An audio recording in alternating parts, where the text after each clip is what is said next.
हरे कृष्णा। ऐसा कि इस्कॉन के फाउंडर आचार्य श्रीला प्रभुपाद ने कहा है कि श्री राधा रानी और श्री कृष्ण का पूर्ण वर्णन कोई भी नहीं कर सकता।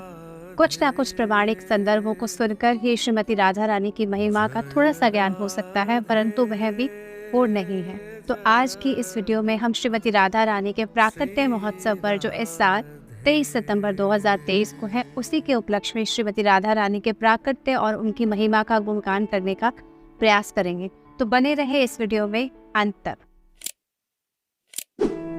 भगवान श्री कृष्ण सभी अवतारों का मूल स्रोत है। उसी तरह राधा रानी, लक्ष्मी, रुक्मणी और सत्यभामा जैसी सभी देवियों का मूल स्रोत है। वह सर्वोच्च स्रोत हैं जो भौतिक और आध्यात्मिक दुनिया दोनों में सर्वोच्च भगवान के प्रति प्रेम के साथ सेवा करती हैं। जब किसी के हृदय में कृष्ण के प्रेम, भक्ति और रस का प्रवाह होता है तो वह तीर्थ बन जाता है। जब किसी के हृदय में प्रेम, भक्ति और रस की त्रिवेणी बहती है तो वह राधा भाव कहलाता है। कृष्ण के प्रति इस उत्कृष्ट भक्ति और प्रेम को हृदय में राधा भाव के रूप में जाना जाता है। कृष्ण अनंत कोटि ब्रह्मांडों के भगवान है। उनकी आराध्या श्रीमती राधा रानी है। श्रीमती राधा रानी के कमल चरणों की वंदना श्री कृष्ण करते थकते नहीं। हम सभी को अगर श्री कृष्ण का शुद्ध प्रेम प्राप्त करना है तो उससे पहले श्रीमती राधा रानी की कृपा प्राप्त करनी होगी। राधा रानी के बिना कृष्ण का कोई अर्थ नहीं और कृष्ण के बिना राधा रानी का कोई अर्थ नहीं। इसी वजह से वैष्णव परंपरा में हम सबसे पहले राधा रानी के रूप में भगवान की आंतरिक ऊर्जा और फिर कृष्ण को सम्मान देते हैं। इस प्रकार उन्हें राधा कृष्ण या सीताराम, लक्ष्मी नारायण इत्यादि नामों से जाना जाता है। जब भगवान कृष्ण अपने आप को आनंद प्रदान कराना चाहते हैं तो वे स्वयं को राधा रानी के रूप में प्रकट करते हैं। इसीलिए श्रीमती राधा रानी को कृष्ण की आह्लादनी शक्ति भी कहा जाता है।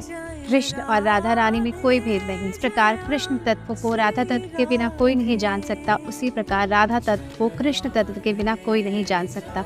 ये दोनों अभिन्न हैं। श्रीमती राधा रानी द्वापर युग में श्री वृषभानु के घर प्रकट होती हैं। कहते हैं कि एक बार श्री राधा रानी श्री कृष्ण से किसी बात पर गोलोक में उनसे रूठ गई। उसी समय श्री धामा वहाँ प्रकट हुए और राधा रानी के मान को देखकर बहुत कुपित हुए।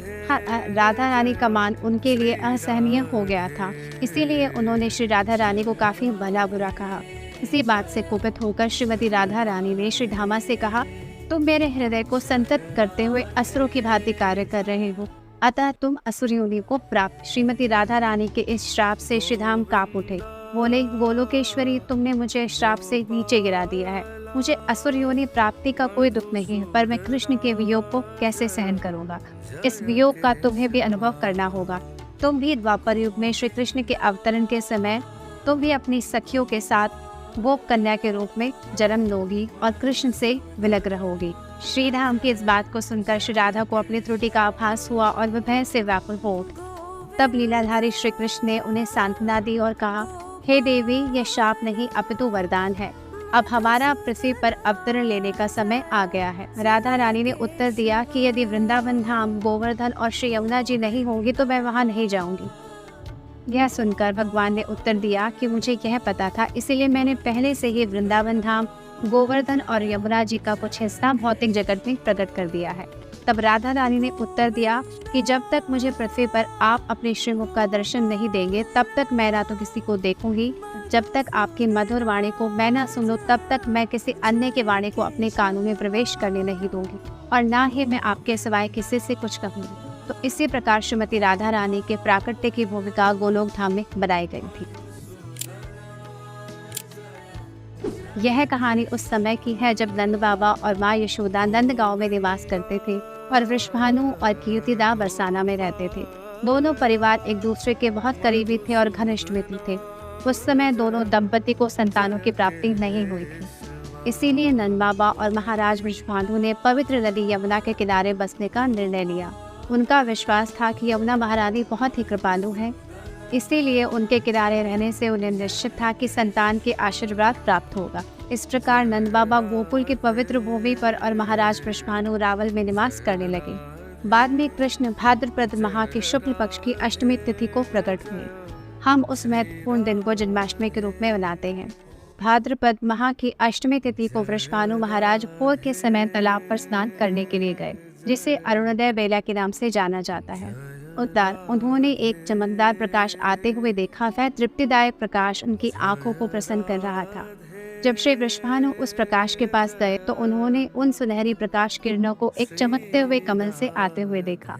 जब वे पास गए तो उन्होंने देखा कि चमकदार प्रकाश उस चमकीले सुनहरे कमल से नहीं आ रहा है, यह दिव्य प्रकाश उस कमल में लेटी हुई कन्या से प्रकाशित हो रहा था। उस कन्या को देखते ही वृषभानु महाराज के मन में प्रेम उमड़ पड़ा। उसी समय ब्रह्मा जी वहां पर प्रकट हुए और उन्होंने एक भविष्यवाणी की। उन्होंने वृषभानु जी से कहा कि तुमने पूर्व जन्म में पुत्री के रूप में भगवान श्री कृष्ण की आंतरिक शक्ति प्राप्त करने के लिए कठोर तपस्या की थी, इसीलिए राधा रानी आपकी पुत्री के रूप में अवतरित हो रही हैं। अतः तुम उसे अपने घर ले जाओ और उसका पालन पोषण करो। यह सुनकर वृषभानु महाराज प्रसन्न होकर उसे अपने घर ले आए, लेकिन घर पहुंचकर उन्होंने देखा कि लड़की ने ना तो आंखें खोली है, ना कुछ बोला है, ना कुछ सुना है। मैं परेशान हो गई। यह देखकर वृषभानु जी थोड़ा सा निराश भी हो गए। तभी नारद मुनि भेष बदलकर वहां आते हैं और उनसे कन्या रत्न की प्राप्ति पर वृषभानु जी को उत्सव मनाने को कहते हैं। वृषभानु महाराज ने अपनी बेटी के जन्म का उत्सव मनाने के लिए एक भव्य समारोह का आयोजन किया। उस समारोह में भगवान श्री कृष्ण, बलराम, माता यशोदा और नंद बाबा पधारे।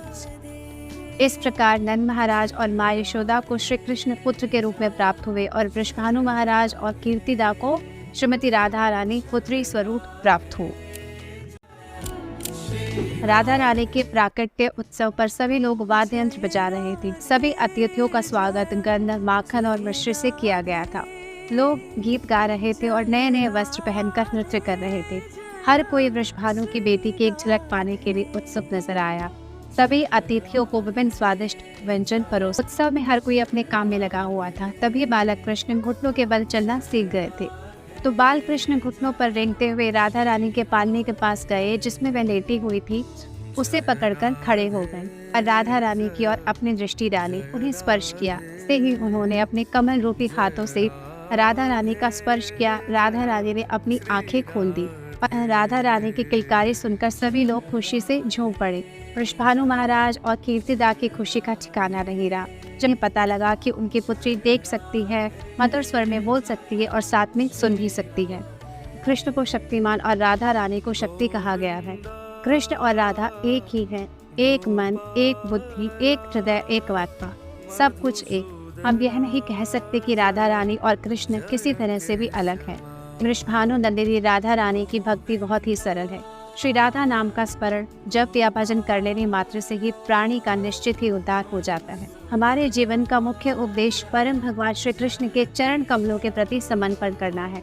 यह हमें भगवान श्री कृष्ण की सेवा के लिए समर्पण, एकाग्रता, दृढ़ संकल्प होना चाहिए और इसका सबसे अच्छा उदाहरण राधा रानी है।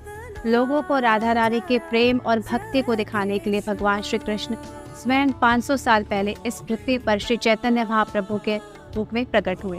उन्होंने हरिनाम संकीर्तन का प्रचार किया। श्रीमद् भागवत के अनुसार कलयुग में मानव जाति के उत्थान का सबसे अच्छा और आसान तरीका हरिनाम संकीर्तन। राधा अष्टमी पर भगवान श्री कृष्ण और श्रीमती राधा रानी की कृपा प्राप्ति के लिए भगवान द्वारा दिए गए महामंत्र को अपने जीवन का अनिवार्य अंग बना लें। हरे कृष्णा कृष्ण कृष्ण हरे हरे, हरे राम राम राम हरे हरे। तो इस वीडियो के अंत में आपसे एक रिक्वेस्ट है, अगर आपको श्रीमती राधा रानी के बारे में जानकर आपके हृदय में थोड़ी सी भी आनंद की अनुभूति हुई हो तो इस वीडियो को लाइक जरूर कीजिएगा। आप भी अपने सनातन धर्म के प्रचार प्रसार में थोड़ा सा भी सहयोग करना चाहते हैं तो इस वीडियो को शेयर करना मत भूलिएगा। वीडियो में यहाँ तक बने रहने के लिए धन्यवाद। हरे कृष्णा।